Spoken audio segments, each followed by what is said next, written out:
Hello, good evening to everyone. Today we are going to study Indian Polity and Governance Part 2. So जो हम जून और दिसंबर का part कर रहे थे Polity and Governance 2023 में, उसका ये सेकेंड पार्ट रहेगा. So let's see what are the important current affairs topics which we are going to cover. Reforming India's criminal laws. So हमारे इंडिया में जो क्रिमिनल लॉज हैं आपके IPC हो गए, CRPC हो गए, ये सबको हमें अभी रिफॉर्म करने वाले हैं, हम उसके बारे में पढ़ेंगे.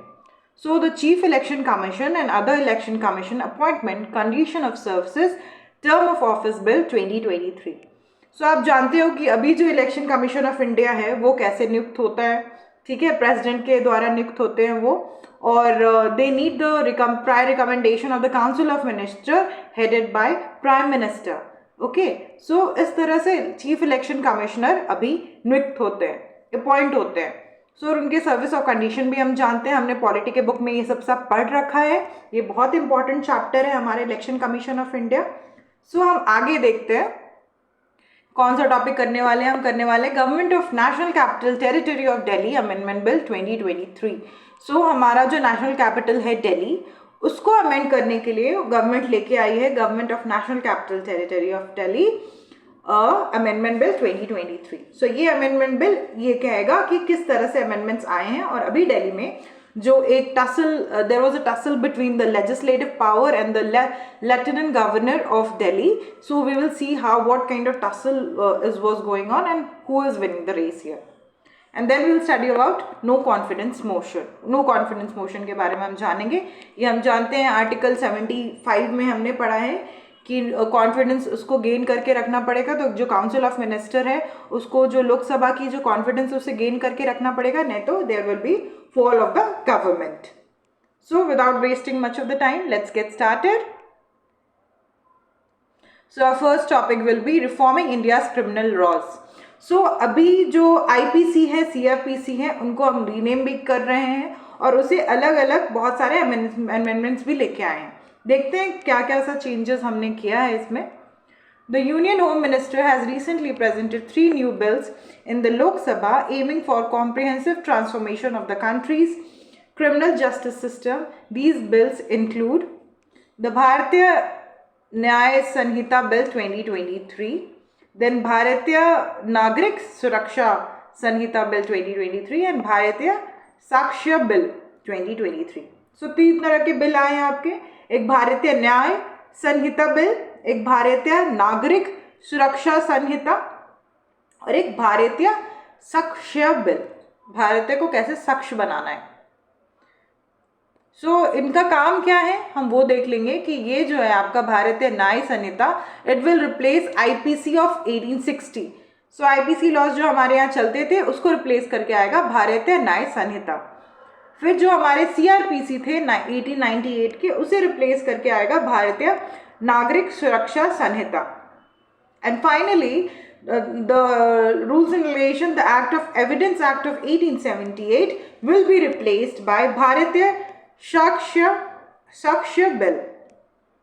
सो ये तीनों बिल आपके लिए इंपॉर्टेंट हो जाते हैं. ये सूनी एक्ट बनने वाले हैं.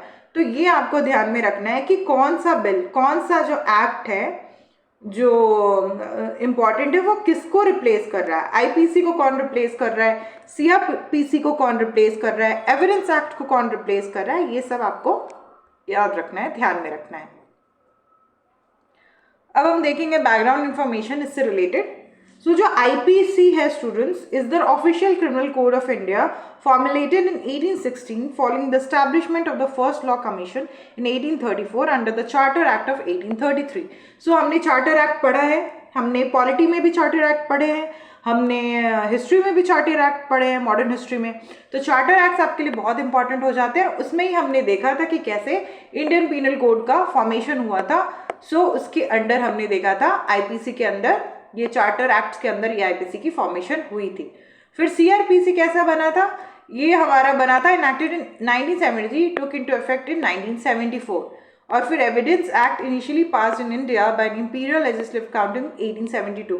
सो इंपीरियल लेजिस्लेटिव काउंसिल के बारे में भी हमने पढ़ा है जो 1872 का है. हमने जो भी चार्टर एक्ट्स वाला चैप्टर है जो हमारा पॉलिटी का सबसे पहला चैप्टर है, ठीक है, जो सब सारे एक्ट्स बताता है आपको, उसमें हमने देखा था ये सारे चीज़ें रहती हैं. What constitute the criminal justice system. So जो हमारा क्रिमिनल जस्टिस सिस्टम है वो किस चीज़ों से बना हुआ है? Framework of laws, procedures, an institution designed to prevent, detect, prosecute, and penalize crimes while safeguarding the rights and safety of individuals.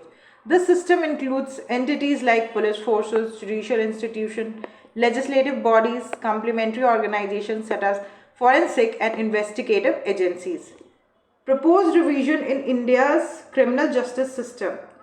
Changes envisaged in the भारतीय न्याय संहिता बिल। सो आप देखोगे कि आईपीसी को चेंज करके जो हमने भारतीय न्याय संहिता बिल बनाया उसमें किस तरह के चेंजेस लेके आए। ये चेंजेस भी बहुत ज़्यादा इंपॉर्टेंट है, आपको ध्यान में रखने होंगे। The bill delineate terrorism, various offences like separatism, armed rebellion against the government.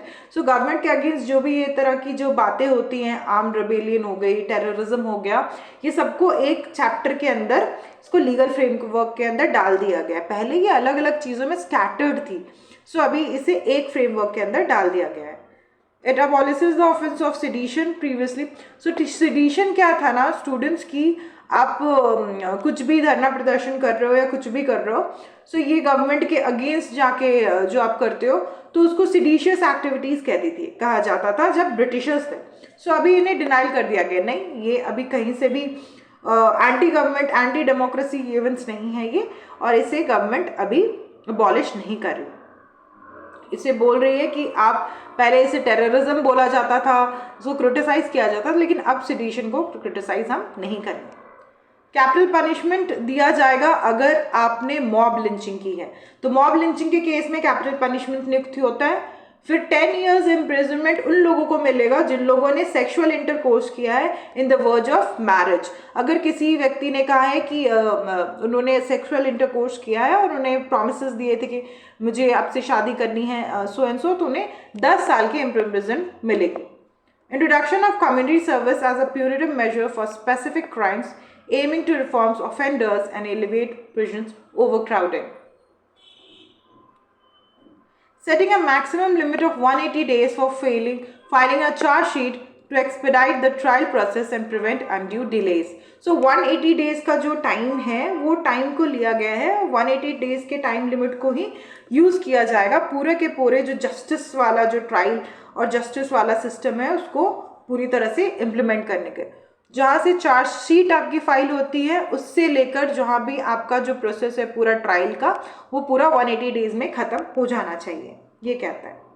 अब हमारा दूसरा बिल है भारतीय नागरिक सुरक्षा संहिता। ये क्या कहता है? ये सीआरपीसी को इसने रिप्लेस किया है। सो ये क्या कहता है? Advocacy for the use of technology in trials and appeals and deposition of recordings allowing video conferencing for proceedings. So techno savvy बनने की बात हो रही है यहाँ पे कि आपको ज़्यादा टेक्नो savvy बनना है और इस तरह के लॉस को लेके आना है। फिर mandatory video recording for statements from survivors of sexual violence. तो जिन लोगों के साथ सेक्सुअल वायलेंसेस हुए हैं, रेप्स के केसेस जिनके साथ हुए हैं, मॉब रेप्स हुए हैं, जिनके साथ ग्रुप रेप्स हुए हैं, ठीक है, इस तरह के केसेस जहाँ पर होते हैं वहाँ पर जब आप एविडेंस लेते हो तो वहाँ पर आपको वीडियो रिकॉर्डिंग करनी पड़ेगी कि जो विक्टिम है उसने किस तरह के बयान दिए, उसको किस तरह की फीलिंग्स आ रही थी ये बयान देते समय, इस तरह की रिकॉर्डिंग। इससे क्या, देखिए जब भी वीडियो रिकॉर्डिंग होगा ना विक्टिम का, तो विक्टिम किस तरह के इमोशनल कंटेंट से गुजर रहा है वो भी पता चल जाएगा। Police obligated the provide information on the status of complaint with in 19 days, fostering accountability and transparency. Renumbering section 41A of the CRPC as 35, section 35 with an added safeguard regarding prior approval, especially for offence punishable. Police consultation with the victim before withdrawing a case punishable by 7 years or more, ensuring justice is not compromised. So police consultation यहाँ पर victim को मिलेगा जब उनकी case विड्रॉजेशन होगी कि आपका मान लीजिए 7 साल से ऊपर आपको सज़ा मिलने वाली है, तो वहाँ पर पुलिस कंसल्टेशन मिलेगा before the withdrawal of the case, so that कोई भी गलत डिसीजन यहाँ पर इस केस में ना लिया जाए। प्रपोज चेंजेस इन भारतीय साक्ष्य बिल। सो आपका साक्ष्य बिल आपका एविडेंस एक्ट को रिप्लेस करता है, ठीक है। It lays down specific criteria for एडमिनिस्ट्रेबिलिटी of electronic evidences such as authenticity, integrity, reliability. It provides special provision for admissibility of DNA evidence such as consent, chain of custody, which can enhance accuracy. So evidence जो भी लिए जाते हैं ना, ठीक है, किस तरह के आप एडवांस ले रहे हो और उसमें जो आपका परमिशन है, मान लीजिए एक इंसान है ए, वो है विक्टिम, और एक है इंसान जो है बी, वो है अक्यूज। तो अक्यूज के हम वो लेंगे, एविडेंस लेंगे, सैंपल्स लेंगे, और हम कुछ सैंपल्स विक्टिम से भी लेंगे। तो उस तरह के वहाँ पे क्या होता है ना, हमें बहुत सारी चीज़ों के लिए परमिशन चाहिए होती है, तो उससे रिलेटेड यहाँ पर भी बोला गया है। It recognizes experts' opinion on the form of evidence such as medical opinion, handwriting analysis and all. It introduces the presumption of innocence as a fundamental principle of criminal justice. What are the issues related in the current judicial system? Current जो criminal justice system हमारे India में अभी चल रहा है, उसमें किस तरह की प्रॉब्लम हमने देखी है? उसमें हम देखेंगे काफ़ी पेंडेंसी ऑफ केसेस है। अभी आप देखोगे, हमने लास्ट आर्टिकल में पढ़ा था कि 3.5 करोड़ केसेस पेंडिंग है, बट एक्चुअली में 4.7 करोड़ केसेस, मतलब ऑलमोस्ट 5 करोड़ केसेस आपके पेंडिंग हैं। तो आप देख रहे हो कितनी ज़्यादा पेंडेंसी है हमारे कंट्री में केसेस की। लैक ऑफ रिसोर्सेज इंफ्रास्ट्रक्चर, तो ये तो बहुत ही ज़्यादा कॉमन एक प्रॉब्लम है जो कि हमें बहुत सारी चीज़ों में फेस करनी पड़ती है। और जब आप मेंस के आंसर्स भी लिखते हो ना, तो वहाँ पर भी आप इस तरह की चीज़ों को बहुत ईजिली यूज़ कर सकते हो जब आप वन फील्ड से दूसरे फील्ड में अपने आंसर्स लिखते हो। Poor quality of investigation and prosecution, human rights violation. So human right violation भी हमने देखा अभी क्रिमिनल जो हमारा सिस्टम, उसमें क्या होता है ना, the other accused of violating the human rights of accused, victim, witnesses and other stakeholders. जो भी आपके विक्टिम्स भी हैं, उनके भी ह्यूमन राइट्स वायलेशन के केसेस बहुत आ चुके हैं। मूवीज़ में भी हमने देखा है कि हमारे जो क्रिमिनल जस्टिस सिस्टम है, उसको किस तरह से बहुत ही ब्लैक मिरर्स में दिखाया गया है, ब्लैक लाइट में दिखाया गया है। There are instances of custodial tortures, extrajudicial killings, false arrest, illegal detention, coerced confession, unfair trials and harsh punishments. So आप देखोगे कि हमारे जो victims हैं, ठीक है, जो आपके जो स्टेक होल्डर्स हैं, जो उसके विक्टिम्स के फैमिली मेम्बर्स, उनको भी बहुत बार हराश किया जाता है। कस्टोडियल टॉर्चर्स उन्हें भी देखी जाती है, उनको भी देखा जाता है। आउटडेटेड लॉज एंड प्रोसीजर्स, जो हमारी आईपीसी हैं, जो हमारी सीआरपीसी हैं, ये आउटडेटेड हो गई हैं स्टूडेंट्स, क्योंकि इनको हमने ब्रिटिश एरा में स्टार्ट किया था। 1860 वॉज ब्रिटिश एरा, ब्रिटिश लेके आई थी ये रूल्स एंड रेगुलेशंस उस ज़माने के हिसाब से, उस टाइम के हिसाब से। तो अभी के हिसाब से this is not that good and हमें इसे आउटडेटेड बोल के इसे कहीं से भी हटाना होगा। Public perception, the second ARC noted that police public relations are unsatisfactory in India because people view the police as corrupt, inefficient and unresponsive and hesitate to contact them. So this is a very big problem जो India में citizens face करते हैं। Police and people का जो relationship है, police और public के बीच में जो रिलेशनशिप है ना, वो एक बहुत ही ज़्यादा स्ट्रांग नहीं है। लोगों को फेथ नहीं आता है पुलिस सिस्टम पे, उनको लगता है कि पुलिस करप्ट है, अगर हम पुलिस के पास जाएंगे तो हमारा ही नुकसान है। और मेनली रेप्स के केसेस में और जो पुअर फार्मर्स के केसेस में आप देखोगे कि वो पुलिस के पास नहीं जा पाते। सो अभी हम देखेंगे what are the committees and the recommendations to reform the criminal justice system in India. So अभी किस तरह के कमिटीज फॉर्मेशन हुए हैं, उनके रिकमेंडेशन क्या हैं, ये आपको प्रीलिम्स में बहुत अच्छे से पूछा जा सकता है। डायरेक्ट क्वेश्चंस आपको पूछा जा सकता है इससे रिलेटेड। आपको ये पूछा जाएगा व्हाट आर द कमिटीज जो हमारे डायरेक्टली क्रिमिनल जस्टिस सिस्टम से रिलेटेड है। आपको 4 पॉइंट्स दिए जाएंगे, उसमें आपको एलिमिनेट करना पड़ेगा। ऐसा भी हो सकता है कि सारे पॉइंट्स आपके करेक्ट हो, और ऐसा भी हो सकता है कि कोई भी ना करेक्ट हो।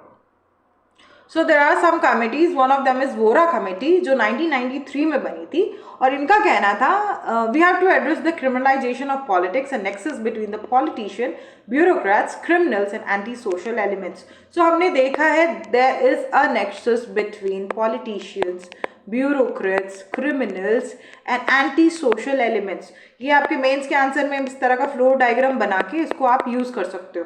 फ्लो डायग्राम में आप सन डायग्राम बना सकते हो। सन डायग्राम में आप मान लीजिए आपके पास 5 पॉइंट है, तो आप ये इस तरह से अपने 5 पॉइंट यहाँ पे डाल दो और उसे रिप्रेजेंट कर दो पॉइंटर्स में। इससे क्या होगा ना कि आपका टाइम भी सेव होगा, और sun diagram will look better when your answers are very monotonous. In that case you can use these sun diagrams so that your answers does not look monotonous. So एक Vohra committee हो गई हमारी. फिर और कौन कौन सी कमेटी है? एक मैनीमथ कमेटी है जो 2003 में बनी थी. प्रपोज्ड वेरियस रिकमेंडेशन एंड क्या था? Introduction of social welfare offence for minor violations, replacement of adversarial system with a mix system, reduction of standard of proofs और ये सब बहुत कुछ. और फिर माधव मेनन कमेटी आई थी हमारी. उनका क्या करना था? Form a draft national policy on criminal justice, suggested principles and strategies, ensuring respect for human dignities and rights. ये सब बहुत है. मेनली आपको ये कमेटी का नाम याद रखना है और ये किस पर्पज से बनी है ये आपको याद रखना है, क्योंकि अगर फैक्ट्स पूछा भी जाएगा तो इस तरह से पूछा जाएगा. Significance of proposed reforms. So अभी जिस तरह से रिफॉर्म्स लेके आए हैं हमारे, ठीक है, तो इसका सिग्निफिकेंस क्या है? अभी जो हमारा लॉ सिस्टम है, क्रिमिनल सिस्टम है, इससे उसको क्या फायदा होने वाला है? aims to modernize and simplify outdated and complex criminal laws, reveals the sedition law, criticism for misuse against dissenters, makes some sexual offense gender neutral. So कुछ sexual offenses हैं उनको gender neutral बनाया गया है. मान लीजिए आज के केस में आपने देखा कि एक हस्बैंड वाइफ है, वाइफ ने जब हाथ उठाया तो उनके लिए डोमेस्टिक वायलेंस का केस है. लेकिन अगर वुमेन हाथ उठाती है मेल पे, उनके हस्बैंड पे, तब किस तरह के चार्जेस लगेंगे? डोमेस्टिक वायलेंसेस के लगेंगे कि किस तरह के चार्जेस लगेंगे? तो दैट इज कॉल्ड आपका जेंडर न्यूट्रल लॉस. जो आपकी फीमेल है और मेल है दोनों के लिए सेम लगने वाले हैं. Issues in current propose system, lack of concentration and transparency. तो यहाँ पर भी देखा गया है कि बहुत ज़्यादा इसमें आपकी विदाउट यहाँ पर drafted by criminal law reform committee without representation from judiciary, bar, civil society और मार्जिनलाइज्ड कम्युनिटीज़. तो इन लोग से नहीं पूछा गया है, मार्जिनलाइज्ड कम्युनिटीज से नहीं पूछा गया, जो कि एक गलत बात है. Potential violation of human rights. यहाँ पर ह्यूमन राइट्स वायलेशन के भी केसेस हो सकते हैं. Criticised for. नेक्स्ट हम देखेंगे potential violation of human rights. इस केस में वॉल्यूशन ऑफ ह्यूमन राइट्स भी हो सकता है. कैसे हो सकता है? criticized for using vague and broad terms that could infringe on human rights. So बहुत कुछ ऐसे बड़े बातें कर दी गई हैं, बट वो ऐसा भी हो सकता है कि वो उल्टा ही पड़ जाए, वो ह्यूमन राइट्स को और कर्ब भी कर दे. Example includes offense endangering sovereignty and admissible offenses before police. Lack of coherence and consistency. What need to be done? अब हमें किस तरह के मेजर्स को लेना चाहिए? To address the challenges and potential shortcomings in the proposed reforms, a more inclusive and comprehensive approach is needed. ये तो हमने देखा है, हर एक पॉलिटिकल जो भी हमने देख रहा है, गवर्नेंस में जो भी हम इशू देख रहे हैं ना, उसमें हम देख रहे हैं कि कॉमन एक इंक्लूसिविटी एंड कॉम्प्रिहेंसिव अप्रोच के बारे में बात करती है. तो इस तरह के आप भी पॉइंटर्स अपने सन डायग्राम में डाल सकते हो, अपने आप इलॉन्गेटेड डायग्राम्स में इसको यूज़ कर सकते हो इस तरह से मेंस के आंसर्स में. सो एक्चुअली में जो हमारे पॉइंटर्स हैं वो क्या है? ठीक है, इंक्लूसिविटी तो रहेगा, इंक्लूसिव कंसल्टेशन रहना चाहिए, ह्यूमन राइट्स सेफगार्ड्स रहने चाहिए, coherent legal system, technology integration, और फिर क्या कहना है इनका? कैपेसिटी बिल्डिंग आप करो लोगों की, इन्वेस्ट इन ट्रेनिंग.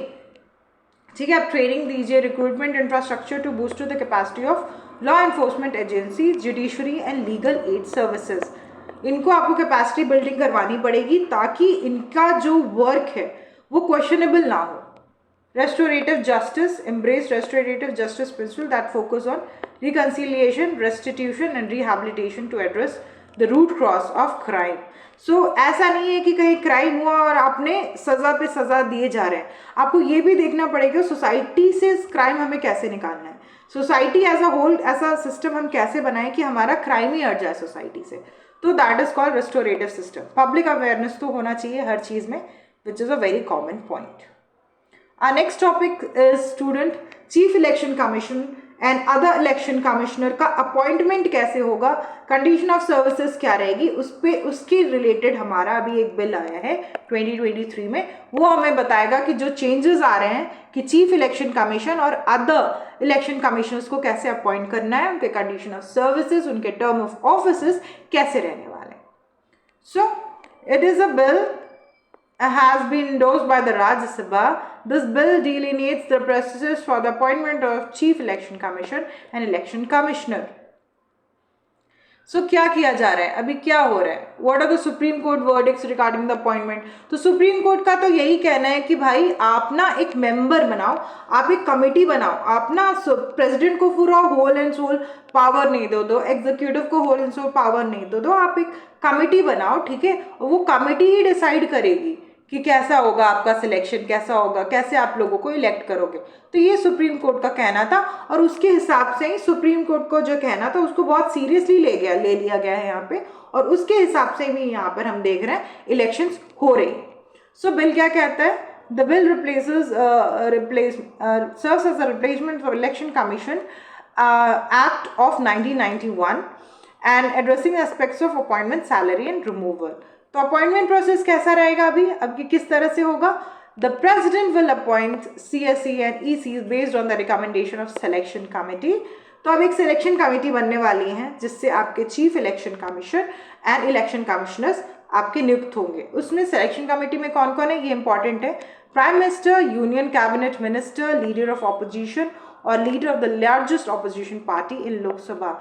तो आप जो देखिए अभी आपको क्या काम करना है, आपकी जो इलेक्शन कमीशन वाली जो चैप्टर है पॉलिटी में, आपको वहां पर लगाना है एक नोट, आपको एक बनाना है 1 पेजर नोट। उसमें आपको इसके बारे में पूरी अच्छी तरह से कि अपॉइंटमेंट कैसे होने वाला है इलेक्शन कमीशन में, चीफ इलेक्शन कमीशन को कैसे बनाएंगे, अब रिमूवल कैसे होगा, सैलरी कितनी रहेगी, शॉर्ट नोट बना के आपको इलेक्शन कमीशन के चैप्टर की जगह में इसे चिपका देना है, so that when you revise your polity book, when you go through your polity book, you are able to do it very nicely.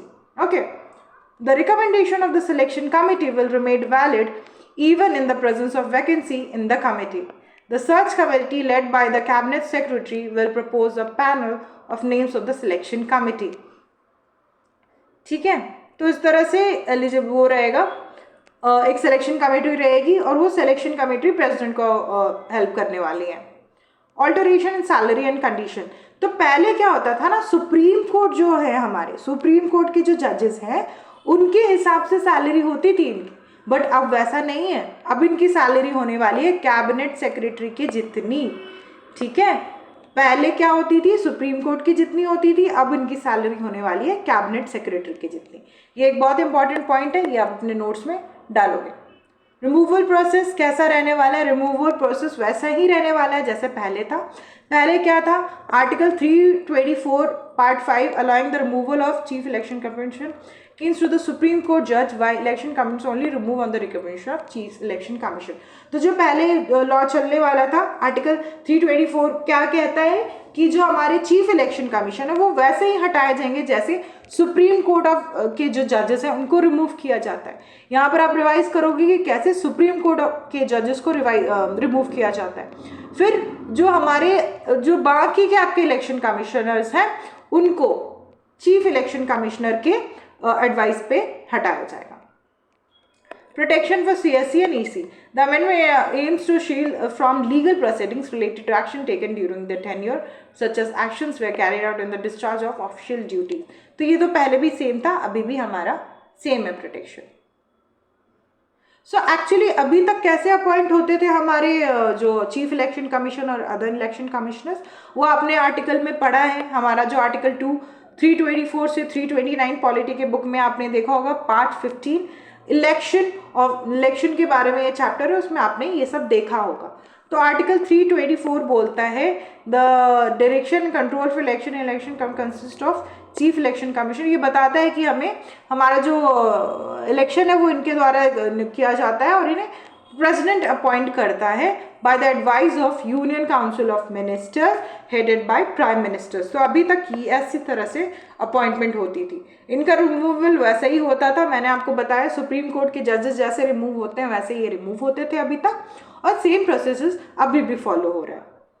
फिर what are the concerns regarding the bill. अब concerns किस तरह के आ रहे हैं हमारे सामने वो हम देखेंगे। Transparency and independence, aligning the selection committee recommends to be valid even with a vacancy. तो मान लीजिए इसमें ये बोला गया कि ना अगर सिलेक्शन कमेटी में वैकेंसी भी रहती है, ठीक है, वैकेंसी इन द सेंस मान लीजिए leader of opposition of the largest party नहीं रहता तो वैकेंसी हो जाएगी। उस केस में क्या होगा, जो रूलिंग पार्टी है ना हमारी, जो मेजॉरिटी पार्टी है, वही डिसाइड करेगी कि हमारा इलेक्शन कमिश्नर कौन बनने वाला है, हमारा चीफ कौन बनने वाला है। ये अलग एक डिलेमा का केस हो जाता है, यहाँ पर ट्रांसपेरेंसी थोड़ी रिड्यूस हो सकती है, क्योंकि वैकेंसी अगर हो गई तो जो सिलेक्शन कमेटी है वो उतनी डेमोक्रेटिक नहीं रह जाएगी। Shift from judicial bench to executive control. Obviously पहले आपकी सैलरीज जो थी वो सुप्रीम कोर्ट के जजेस जैसी थी, तो अभी आपकी सैलरी हो गई है आपकी कैबिनेट सेक्रेटरी, और कैबिनेट सेक्रेटरी की जो सैलरी है वो कौन डिटरमाइन करता है? वो एग्जीक्यूटिव डिटरमाइन करता है। तो इस तरह के जब केसेस आपको देखने को मिल रहे हैं तो यहाँ तो आप देख रहे हो कि एग्जीक्यूटिव कंट्रोल बढ़ रहा है। जब एग्जीक्यूटिव कंट्रोल बढ़ेगा तो ट्रांसपेरेंसी तो घटेगी। Limiting eligibility to civil servants. जो एलिजिबिलिटी है वो सिविल सर्वेंट्स पे बहुत ज़्यादा लिमिटेड हो जा रही है और बहुत ज़्यादा डाइवर्सिफाइड नहीं हो रही है। अब देखेंगे हम कुछ इंटरनेशनल प्रैक्टिसेस हैं, वो बहुत अलग अलग अच्छे प्रैक्टिसेस वो फॉलो करते हैं for the selection of this election commission body. तो साउथ अफ्रीका क्या करता है? साउथ अफ्रीका हमारा South Africa selection process incorporates prominent figures such as president of the constitutional court. So जो constitutional court है, जो उनकी जुडिशरी, उनके जो president है वो इसमें आते हैं, और ह्यूमन राइट्स कमीशन के भी लोग आते हैं इसमें। तो ये बहुत ज़्यादा डाइवर्सिफाइड अप्रोच हो जाता है चीफ इलेक्शन कमीशन और इलेक्शन बॉडी को नियुक्त करने के लिए। फिर यूनाइटेड किंगडम में, यूके में कैसे होता है, ब्रिटिशर्स कैसे करते हैं? Flying for position with electoral approval of House of the Commons. So House of the Commons से पूछ के किया जाता है। Inclusion of parliament in the process adds an additional layer of security and accountability to the selection mechanism. So आप देख रहे हो उनका भी जो मैकेनिज्म है वो एडिशनली सिक्योर है, एडिशनली अकाउंटेबल है। फिर यूनाइटेड स्टेट में अगेन आपका जो प्रेसिडेंट है वो करेगा, जो हाउस ऑफ कॉमन्स है, फिर आप कंफर्मेशन फ्रॉम द सेनेट भी चाहिए। सो इस तरह से वो लोग डिसाइड करते हैं कि कैसे उनका आगे काम चलेगा।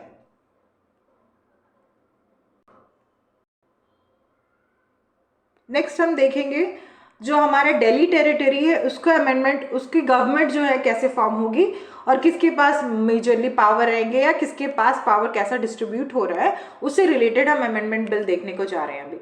ठीक है, हमारा government of national capital territory of Delhi amendment bill 2023। The Parliament has approved this bill, replacing the ordinance concerning the regulation of services in Delhi. So अब ये बिल पास हो गया है और बहुत ही जल्दी एक्ट बनने वाला है।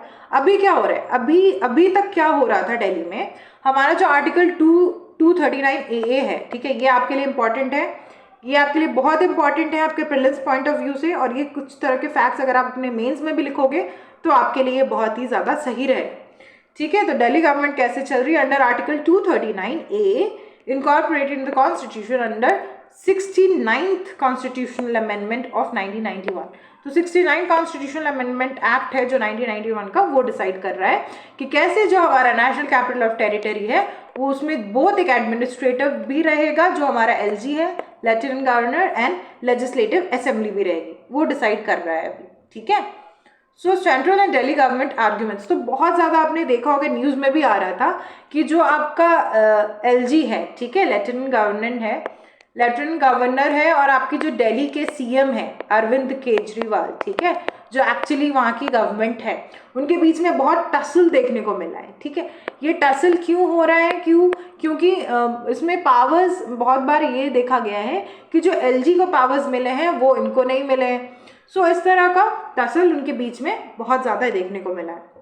कंट्रोल ओवर एडमिनिस्ट्रेटिव सर्विसेज, बहुत बार एडमिनिस्ट्रेटिव सर्विसेज में भी देखा गया है कि सुप्रीम कोर्ट का भी देखा गया है कि बहुत बार इन लोगों ने जो मान लीजिए अरविंद केजरीवाल दिल्ली चला रहे हैं, ठीक है, तो जब वो दिल्ली को चला रहे हैं अपने रूल्स एंड रेगुलेशंस के हिसाब से अपने लेजिस्लेटिव पावर्स पे, तो वो देख रहे हैं बहुत ज़्यादा LG का इंटरफेरेंस है, तो वो बार बार जाते हैं कोर्ट के पास जस्टिस मांगने के लिए कि सर हमें काम नहीं करने दिया जा रहा है, यहाँ पर बहुत ज़्यादा डिस्क्रिशनरी पावर्स के यूज़ हो रहे हैं, इस तरह से दिल्ली का डेवलपमेंट नहीं हो पाएगा। तो सुप्रीम कोर्ट का भी काफ़ी हमने देखा इंडल्जमेंट हुआ है यहाँ पे। तो एक्चुअली अब government of national capital territory of Delhi amendment ordinance है, वो एक्चुअली क्या कहता है वो देखो, कुल मिला के ना जो हमारी LG की जो पावर्स हैं, ठीक है, आपके डिस्क्रिशनरी पावर्स, उसको और बढ़ा दिया है। तो अल्टीमेटली जीत आपकी सेंट्रल गवर्नमेंट की ही हुई है स्टूडेंट्स। तो हम देखते हैं डिटेल्स में ये क्या कहना चाहता है। Following the Supreme Court's judgment favoring the Delhi government regarding control over administrative service, The president promptly promulgated the Government of National Capital Territory of Delhi Amendment Ordinance. The ordinance aims at establishing a comprehensive administrative scheme for service balancing the local and domestic interests of Delhi. ठीक है, ये तो बात करने वाली बातें रह गई है. अब देखते हैं पावर्स एक्चुअली कहाँ पर है. ठीक है, सो न्यू समरी में ये कहा जा रहा है कि the bill tasked with asking the lieutenant governor on specific service related matters. This includes transfer and posting, issues related to vigilance, disciplinary proceedings. तो ये सब कुछ अभी भी लेफ्टिनेंट गवर्नर जो होंगे दिल्ली के, जो सेंट्रली कंट्रोल होते हैं, वही डिसाइड करेंगे. तो मेजरली हम देखेंगे जो ये पावर्स हैं वो लेफ्टिनेंट गवर्नर के हाथ में जाएंगे. उनकी डिस्क्रिशनरी पावर्स बढ़ाए गए हैं. ठीक है, the act delineates the matters where the LG exercise discretion such as those falling outside the legislative compliance of Delhi Government Assembly but delegated to LG. The bill expands the LG's discretionary role by granting him the authority to approve or return the recommendation authority for reconsideration. In instances disagreement with LG authority, the LG's decision will be final. तो ये आप देख रहे हो कि यहाँ पर LG को फाइनल डिसीजन माना गया है. जहाँ भी कन्फ्लिक्ट होगी LG और CM के बीच में, ठीक है, तो आपका जो LG के डिसीजन हैं वही फाइनल होंगे. तो सेंटर ही जीतेगी फिर से यहाँ पे. Disposal of matter by ministers. The ministers of Delhi government is empowered to issue standing orders for disposal of matter brought for their attention. However, certain matters necessitate submission to LG through the chief minister and chief secretary. तो कुछ चीज़ें उनको LG के discussion से करनी पड़ेगी. हमारा next topic है no confidence motion. No confidence motion तो अभी तक आपको रट गया होगा, क्योंकि हमने पॉलिटी में ये बहुत बार पढ़ा है, करंट अफेयर्स में भी आते रहता है. तो नो कॉन्फिडेंस मोशन क्यों होता है हम देखेंगे आगे. तो Lok Sabha speaker Om Birla has accepted no confidence motion against the incumbent government. तो अगर आपको प्रीलिम्स में ये पूछा जाए कि जो हमारा नो कॉन्फिडेंस मोशन है क्या वो अभी तक लगा है, हाँ भाई, बहुत बार लग चुका है हमारा नो कॉन्फिडेंस. 27 बार लग चुका है नो कॉन्फिडेंस मोशन अभी तक, जो मेजॉरिटी गवर्नमेंट है उसके ऊपर. सो लो कॉन्फिडेंस मोशन है क्या. So it is under article 73 में ये कहा गया है कि जो हमारे council of ministers they are collectively responsible to Lok Sabha. Simple सी बात है, जो हमारे काउंसिल ऑफ मिनिस्टर्स हैं they are collectively accountable to the Lok Sabha. This is your condition of no confidence. अगर वो कॉन्फिडेंस लूज करते हैं तो गवर्नमेंट गिर जाएगी. हु कैन इनिशिएट, सिर्फ लोकसभा में इनिशिएट हो सकता है. ठीक है, अगर आपको 50 कलीग्स की आपको सहमति मिल गई, मान लीजिए मैं हूँ लोकसभा में और मैं नो कॉन्फिडेंस मोशन लाना चाहती हूँ अभी के प्रेजेंट गवर्नमेंट के लिए, तो मैं अपने साथ 50 कलीग्स को ज्वाइन करूंगी और फिर नो कॉन्फिडेंस मोशन मैं नियुक्त करूंगी. राज्यसभा में नो कॉन्फिडेंस मोशन नहीं होता है. So how it is debated. The motion is moved to the member who submitted it and then government will be respond. The opposition party will then have the opportunity to speak. After the debate, the Lok Sabha will vote on the non-confidence motion. ठीक है, अगर motion pass हो गया तो भाई गए, government गई हमारी. What happens if the government wins the vote of non-confidence motion? If the government wins the vote on no-confidence motion, the motion is defeated and the government remains in power. तो obviously अगर उनको power चाहिए तो उनको ये जीतना पड़ेगा. How many no confidence motion till date now. So अभी तक हमारे पास 27 बार नो कॉन्फिडेंस मोशन लग चुका है. देखिए प्रिलिम्स में बहुत बार इस तरह के क्वेश्चंस भी पूछे जाते हैं कि कितने बार नो कॉन्फिडेंस मोशन लगा है, कितने बार इस तरह के लॉ को एग्जीक्यूट किया गया है. तो 27 बार नो कॉन्फिडेंस मोशन लगा है, आपको ये याद रखना है लोकसभा में since independence. First no confidence motion हुआ था आपका जवाहरलाल नेहरू की गवर्नमेंट के अगेंस्ट. ठीक है, और वहाँ पर बोला, लेकिन वो जो नो कॉन्फिडेंस मोशन था वो हार गया क्योंकि जवाहरलाल नेहरू की गवर्नमेंट ने इतने सारे वोट्स फॉर फेवर में जीत लिए थे. So the no confidence motion move into against NDA government. So NDA government के अगेंस्ट भी नो कॉन्फिडेंस मोशन हमें देखने को मिला था. So prelims is very near students, और हमारा ये भी आ गया, हमारा बजट भी आ गया है. ठीक है, तो हमें ये ध्यान में रखना है कि हमें इकोनॉमिक्स वाला जो पोर्शन है, पॉलिटी वाला, जो लो हैंगिंग फ्रूट्स है हमारे प्रीलिम्स में, उसको हमें अच्छे से कवर करना है. उसको अच्छे से हमें अपने नोट्स को रिवाइज करना है. स्टैटिक प्लस करंट हमें अच्छे से रिवाइज करना है ताकि जो हमारा प्रीलिम्स है वो अच्छे से निकल जाए और फिर हम मेंस लिख सकें. सो आज के लिए इतना ही. Study well. Thank you.